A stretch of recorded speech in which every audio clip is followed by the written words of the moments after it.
오늘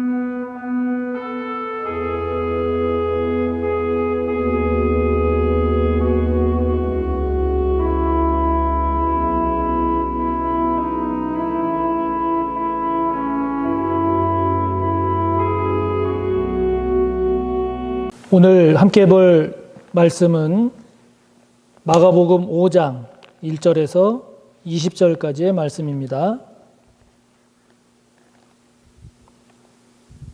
신약 59쪽 마가복음 5장 1절에서 20절까지의 말씀입니다.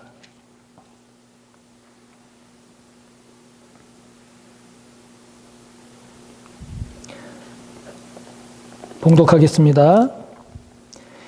예수께서 바다 건너편 거라사인의 지방에 이르러 배에서 나오심에 곧 더러운 귀신 들린 사람이 무덤 사이에서 나와 예수를 만나니라. 그 사람은 무덤 사이에 거처 하는데 이제는 아무도 그를 쇠사슬로도 맬 수 없게 되었으니 이는 여러 번 고랑과 쇠사슬에 매었어도 쇠사슬을 끊고 고랑을 깨뜨렸음이러라. 그리하여 아무도 그를 제어할 힘이 없는지라. 밤낮 무덤 사이에서나 산에서나 늘 소리 지르며 돌로 자기의 몸을 해치고 있었더라. 그가 멀리서 예수를 보고 달려와 절하며 큰 소리로 부르짖어 이르되 지극히 높으신 하나님의 아들 예수여, 나와 당신이 무슨 상관이 있나이까? 원하건대 하나님 앞에 맹세하고 나를 괴롭히지 마옵소서 하니, 이는 예수께서 이미 그에게 이르시기를 더러운 귀신아 그 사람에게서 나오라 하셨음이라. 이에 물으시되 내 이름이 무엇이냐?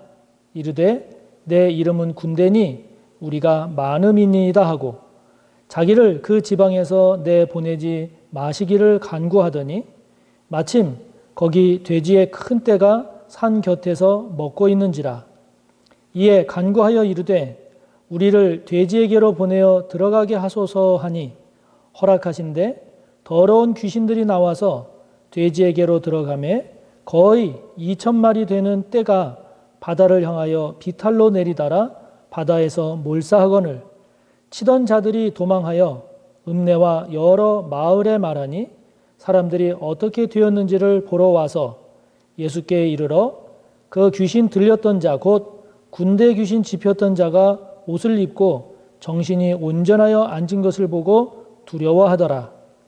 이에 귀신 들렸던 자가 당한 것과 돼지의 일을 본 자들이 그들에게 알림해 그들이 예수께 그 지방에서 떠나시기를 간구하더라. 예수께서 배에 오르실 때에 귀신 들렸던 사람이 함께 하기를 간구하였으나 허락하지 아니하시고 그에게 이르시되 집으로 돌아가 주께서 내게 어떻게 큰 일을 행하사 너를 불쌍히 여기신 것을 내 가족에게 알리라 하시니 그가 가서 예수께서 자기에게 어떻게 큰 일 행하셨는지를 데가볼리에 전파하니 모든 사람이 놀랍게 여기더라. 아멘. 마가복음을 통해서 살펴보는 예수님을 만난 사람들, 오늘은 세 번째로 거라사에 귀신 들린 사람 이야기입니다.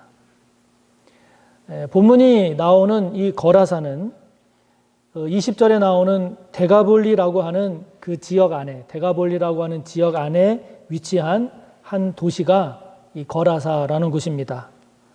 마가복음 8장 28절을 보면 가다라라는 명칭으로도 나오는데요. 이곳은 갈릴리 호수에서 동남쪽으로 약 50여 킬로미터 떨어진 곳에 위치한 도시입니다. 그런데 그 거라사라고 하는 도시에 2절에 나오는 것처럼 귀신 들린, 더러운 귀신 들린 사람이 있었습니다. 귀신 들린 사람, 즉 귀신의 문제가 나오고 있습니다. 우리가 살아가는 우리의 삶에는 우리 인간이 가지고 있는 지혜나 지식, 그리고 의지나 능력으로 충분히 해결할 수 있는 그런 문제도 있지만, 그러나 어떤 경우에는 우리의 그런 인간의 한계나 또 인간의 능력을 뛰어넘어서 우리 인간으로서는 어떻게 할 수 없는 참 감당하기 어려운 그런 부분들도 있지요. 그런 부분들, 그런 일 가운데 하나가 바로 이 귀신의 문제이기도 합니다. 세상에는 악이라는 게 존재하죠. 악이라는 게 존재합니다. 하나님과 대립하는, 그리고 하나님께서 심판하시는 악. 이 악이, 세상에 있는 이 악이라고 하는 것은 다른 말로 표현하면 죄의 총체입니다. 죄의 총합이죠. 그래서 이 악은 죄의 세력입니다. 죄로 말미암은 죄의 영향력, 죄의 생명력이라고 할 수 있는데, 이 악을 영적 존재로 말할 때, 영적 존재로 표현할 때 귀신 또는 마귀, 사탄이라고 하는 것이 등장하게 됩니다. 질서상으로는 사탄, 마귀가 위에 있고 그 하수인격에 해당하는 것이 귀신으로 그렇게 표현됨을 볼 수 있습니다. 귀신이라고 하는 헬라어 원어 다이몬이라고 하는 이 귀신은 사람을 사로잡아서 사람을 지배하는 초인간적인 힘을 가진 그런 영적인 존재, 마귀의 대리자 졸개, 하나님보다는 열등하고 사람보다는 우월한 존재, 그런 악한 영, 이렇게 정의할 수가 있겠습니다. 그래서 2절에 나오는 귀신 들린 자라고 하는 것은 이런 악한 영에 완전히 사로잡힌 상태에 있는 사람, 그런 뜻이 됩니다. 여러분, 귀신이 있을까요? 귀신 들린 사람을 본 적이 있습니까? 혹시 귀신을 경험한 적이 있나요? 예전에 저는 귀신과 같은 이런 영적 존재에 대해서 그렇게 크게 관심을 갖지 않았습니다. 성경에서 말씀하니까, 성경에 나오니까 그냥 그런가 보다 하는 이제 그런 정도였죠. 그런데 이런 귀신과 같은 영적 존재를 이제 경험한 적이 있습니다. 먼저는 대학부 다닐 때 여름 수련회 때의 일입니다. 그 당시 제가 학교를 다닐 그 당시에는 여름방학 때 농촌에 가서 그 농산일을 돕는 이른바 농활이라고 하는 것이 활발했어요. 그래서 그때 저희 교회 대학부에서도 가까운 지방의 농촌을 이제 택해서, 그래서 거기를 가서 낮에는 농산일을 돕고 그리고 저녁 때는 이제 예배를 드리는 그런 형태로 수련회를 가졌습니다. 그런데 이틀째 되는 날 저녁에 그때까지 건강하던 세 자매가 갑자기 발작이 일어난 거예요. 발작이 일어난 겁니다. 괴성을 지르고 순식간에 아주 난리가 난 거죠. 모두가 두려움과 공포에 사로잡혔습니다.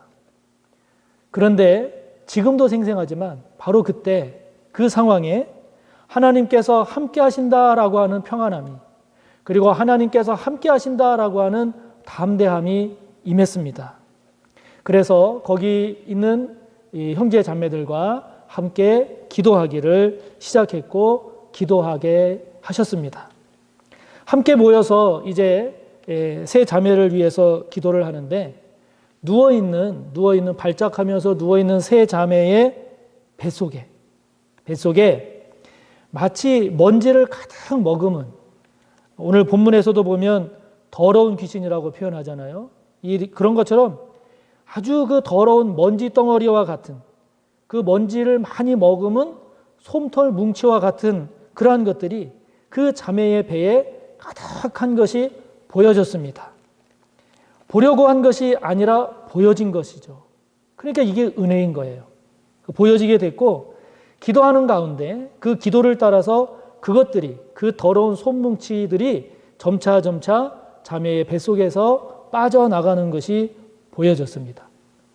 그것들이 이제 다 빠져나갔다고 여겨졌을 때 자매들이 그 이전에 온전한 상태로 다시 회복이 됐습니다. 그런데 놀라운 것은 그 세 자매들이 모두가 똑같이 하는 말이, 자신들이 그렇게 발작을 하고 그 난리를 치고 있었음에도 불구하고 정작 그 3명 본인들은 그것이 마치 다른 사람에게서 일어난 일을 지켜보듯이 그 상황들을 다 지켜보고 있었다는 겁니다. 그리고 그렇게 발작이 일어나고 누워 있었음에도 불구하고 우리가 하는 기도를 한마디도 놓치지 않고 너무 평안한 마음으로 또렷하게 듣고 있었다는 것입니다. 이러한 일을 통해서 영적인 존재, 영적인 세계에 대해서 제가 새로운 이해를 가질 수 있는 계기가 됐습니다. 또 제가 고양시 화정에 살 때입니다. 그 당시는 제가 섬기는 교회가 참 너무 멀어서 그래서 이제 금요 심야 기도회를 집에서 가까운 교회로 나가서 이제 참석을 할 때인데요. 그런데 그 교회는 말씀이 끝나면, 집회가 끝나면 이제 그 담임 목사님께서 축기 사역을 하시는 겁니다. 그래서 이제 여러 사람들이 기도 받으러 나왔는데 그거를 이제 제가 자주 지켜볼 기회가 된 거죠. 기도를 받으러 나왔는데 나와 있는 사람들이 보기에는 온전해요. 멀쩡합니다.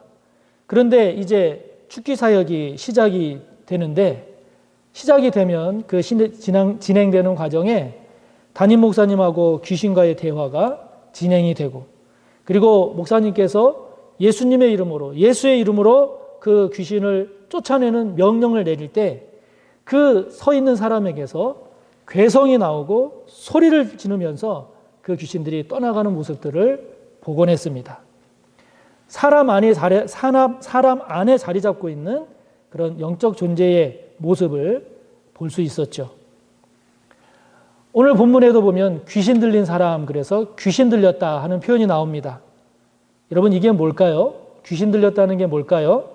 그것은 자기의 인격이 아닌 다른 영적인 존재가 그 사람의 인격을 완전히 사로잡고 지배하고 있는 그런 상태를 말합니다. 본문에서 보면 이 귀신 들린 사람의 모습을 표현하고 있는데 2절에 보면 더러운 것으로 나오죠. 저의 경험으로도 그랬습니다. 그리고 2절에 보면 그는 무덤 사이에 거처합니다. 무덤이 뭡니까? 죽은 자의 처소죠. 그러니까 이 귀신은 사람을 살리는 그런 존재가 아니라 사람에게서 생명력을 빼앗아가는 죽은 것과 같은 삶을 살게 하는 것이 귀신인 것이죠. 누가복음 8장 27절을 보면 이 귀신은 옷도 입지 않습니다. 다시 말하면 부끄러움을 모릅니다. 뿐만 아니라 오늘 본문 4절을 보면 쇠 사슬과 고랑을 끊고 깨뜨려 버립니다. 그를 제어할 사람이 없습니다. 초인적인 힘을 내죠.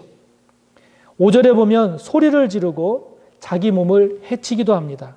다시 말하면 이 귀신은 사람으로 하여금 온전한 삶이 되게 하는 것이 아니라 상하게 하고 망하게 하는 삶으로 나아가게 하는 이러한 존재죠. 그런데 6절 이하를 보면 이 귀신들도 예수님을 알아봅니다.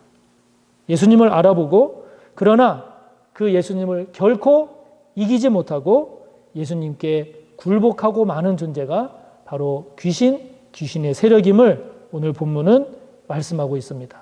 보여주고 있습니다. 우리가 이 귀신의 문제를 다룰 때 또 귀신의 문제를 이해할 때 주의해야 될 점이 있어요. 주의해야 될 점이 있는데 먼저는 우리 자신의 인격의 연약함이나 부족함하고는 구별해야 합니다. 구별해야 합니다. 귀신은 사람 안에서 있는 사람과는 독립된 또 하나의 악한 영으로 그 사람을 주관하고 지배하는 것이어서 우리 스스로의 인격의 연약함이나 부족함과는 구별해야 된다 하는 것이죠. 그래서 정상적인 삶을 살고 있는 사람을 귀신 들린 사람이라고 그렇게 과대평가해서는 안 되는 것입니다. 또 하나 우리가 조심해야 될 것은 이 악이나 질병, 여기 질병은 육체적인 질병뿐만 아니라 정신적인 질병까지도 포함하는데 이런 악이나 질병을 하나님께서 세상을 통해서 열어주신 통로가 있어요. 의학이라든지 인간의 지식이라든지 인간의 여러 능력이라든지 이러한 것들로도 해결될 수 있는 것까지도 그것들을 다 귀신의 문제로 풀려고 하면 그것은 안 된다. 문제가 된다 하는 것입니다. 그것은 우리가 책임져야 할 우리의 책임을 모두가 다 귀신 탓으로, 마귀 탓으로 돌리는 무책임한 삶으로 이어질 수가 있기 때문에 이 또한 조심하고 삼가해야 합니다. 그래서 우리가 마귀나 귀신에 대해서 전혀 모르는 무지한 것도 문제지만, 그러나 지나친 강조도, 그리고 모든 것을 귀신으로 몰아가는 것도 비성경적임을 알아야 합니다. 그러나 본문처럼 귀신 들린 상태, 귀신에 사로잡힌 이런 상태가 됐다라고 하면 어떻게 해야 될까요? 어떻게 해야 할까요? 그것은 예수 그리스도의 권세, 예수님의 이름, 예수님의 능력을 힘입어야 합니다. 할렐루야. 오늘 본문을 통해서 귀신이 예수님을 어떻게 대하나 한번 잘 보세요.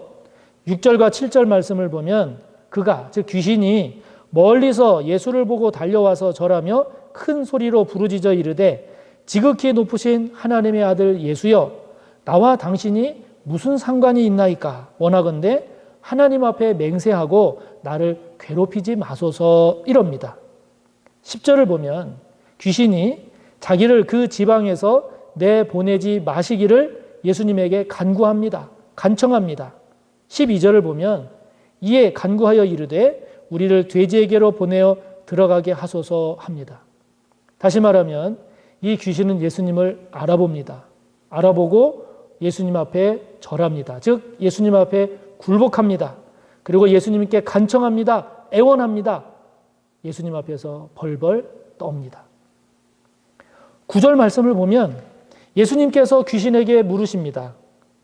너의 이름이 뭐냐? 귀신이 대답합니다. 내 이름은 군대입니다. 여기 군대에 쓰인 헬라어 레기온이라고 하는 이 단어는 당시 로마 군대 규모로 볼 때 여단에 해당되는 것으로 약 6,000명 정도의 규모를 나타내는 말입니다. 그러니까 지금 예수님과 귀신은 1대 6천인 거예요. 1대 6천인 겁니다. 그런데 누가 이깁니까? 예수님이 이깁니다. 어떻게 이기나요? 가까스로요? 힘겹게요?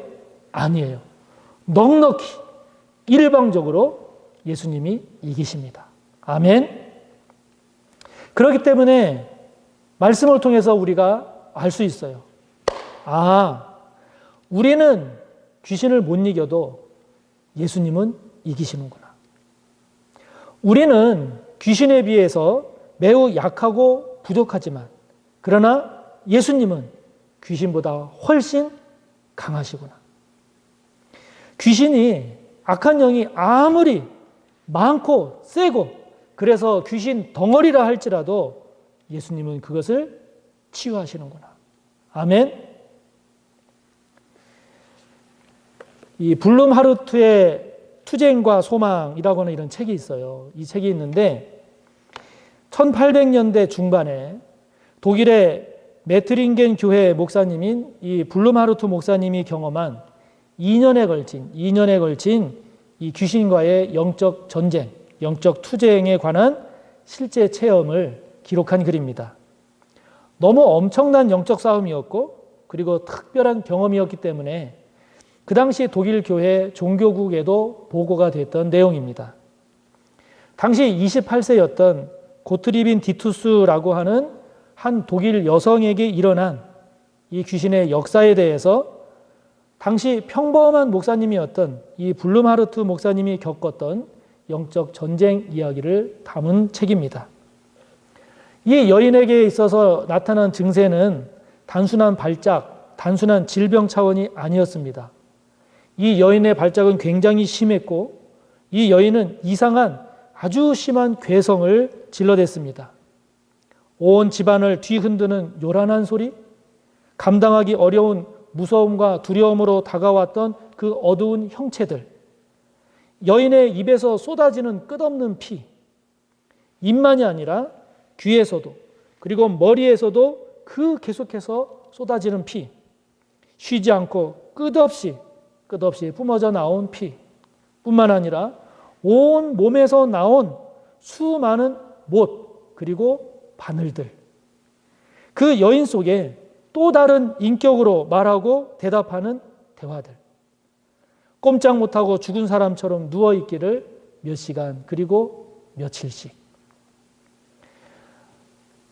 블룸하르트 목사님은 이 여인을 만나기 전까지는 축기 사역이나 신유 사역하고는 아무 관련이 없는 무관한 그러한 목사님이었습니다. 그러나 이 여인으로 인해서 점점 영적 투쟁 과정에 빠져들어갈 수밖에 없었죠. 무려 2년간에 걸친 영적 투쟁을 해야 했습니다.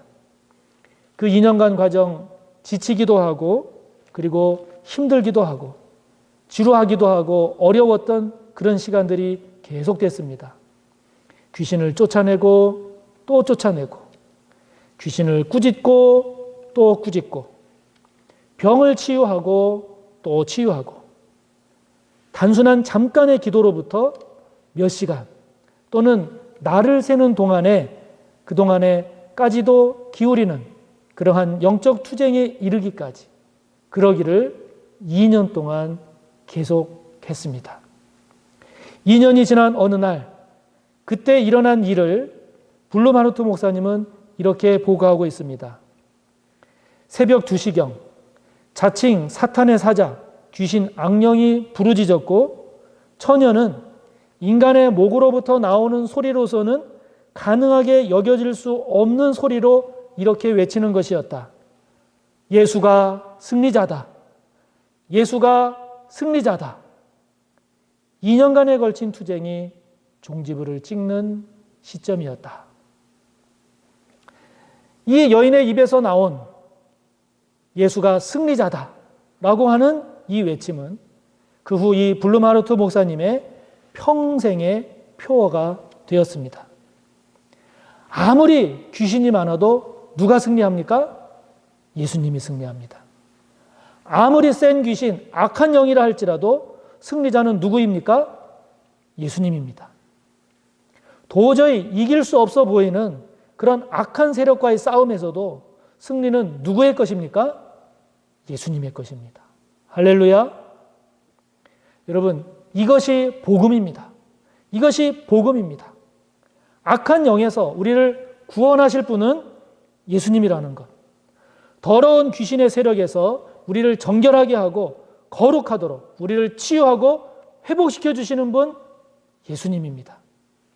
사망의 권세에서 우리를 건지시고 우리에게 생명과 승리를 주시는 분 예수님입니다. 아멘.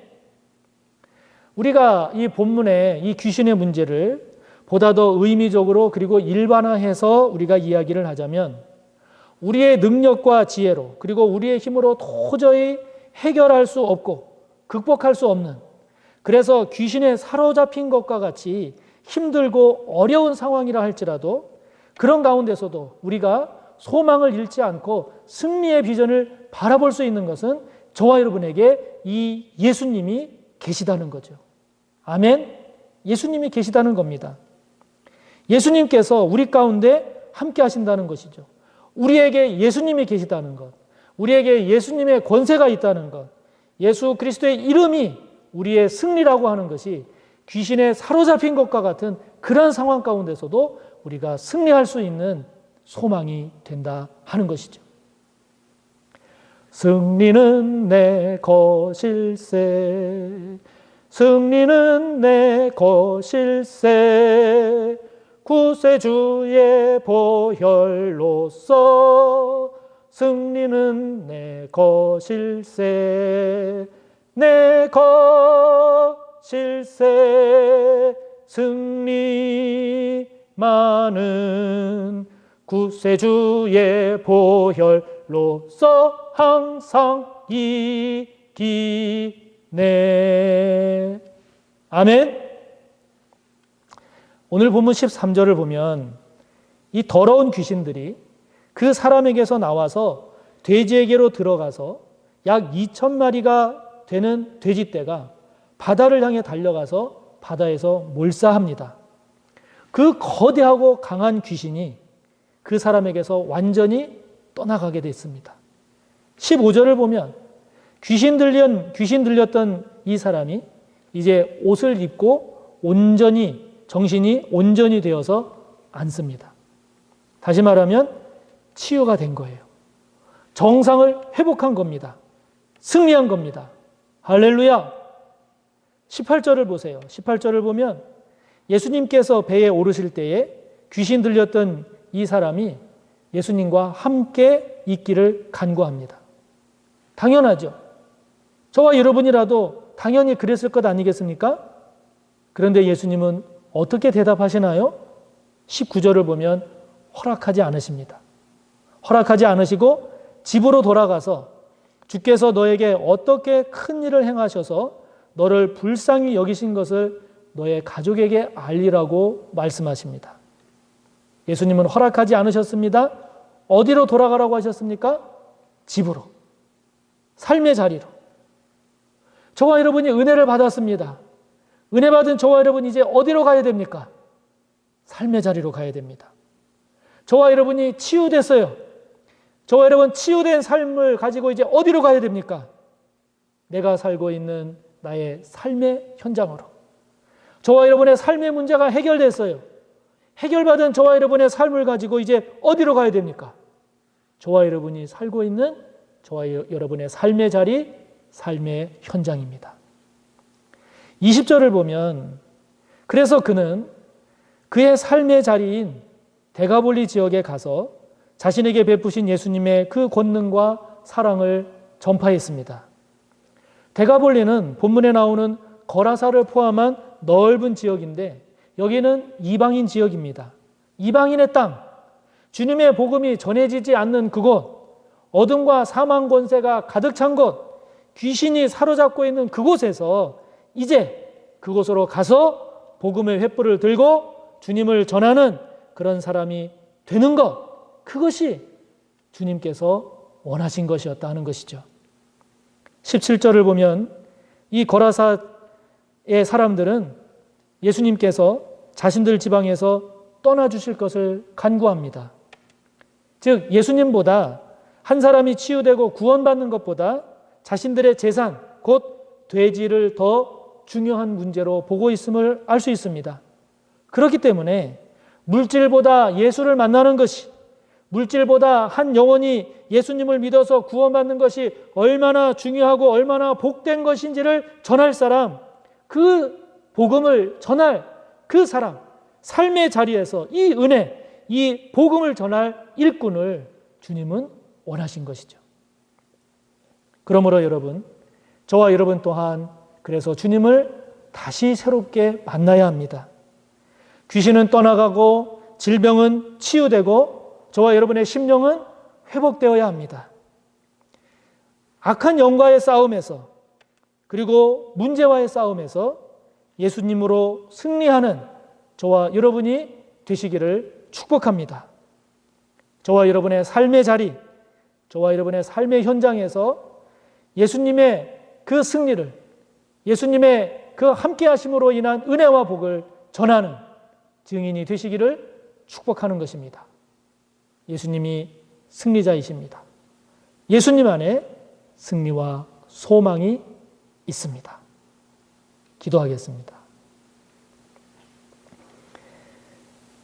하나님 아버지, 우리가 살아가는 삶에는 우리의 힘과 지혜와 능력으로 넉넉히 감당할 수 있는 그러한 것들도 많이 있지만, 그러나 어떤 경우에는 도저히 감당할 수 없는, 해결할 수 없는, 그래서 귀신에 사로잡힌 것과 같은 그러한 문제도 우리가 만날 때가 종종 있습니다.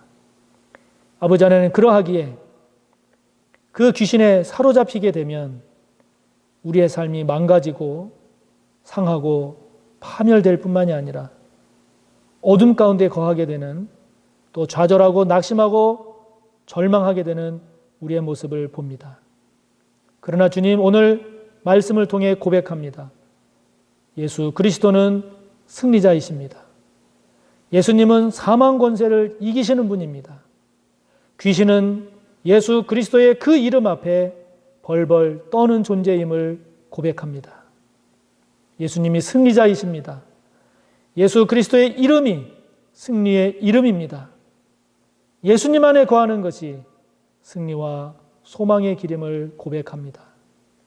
그 주님을 저희들 다시 만나게 하시고 주님을 만난 기쁨, 주님으로 인한 은혜와 그 승리를 우리의 삶의 자리에서, 삶의 현장에서 증거하며 살아가는 복된 저희들 되게 하옵소서.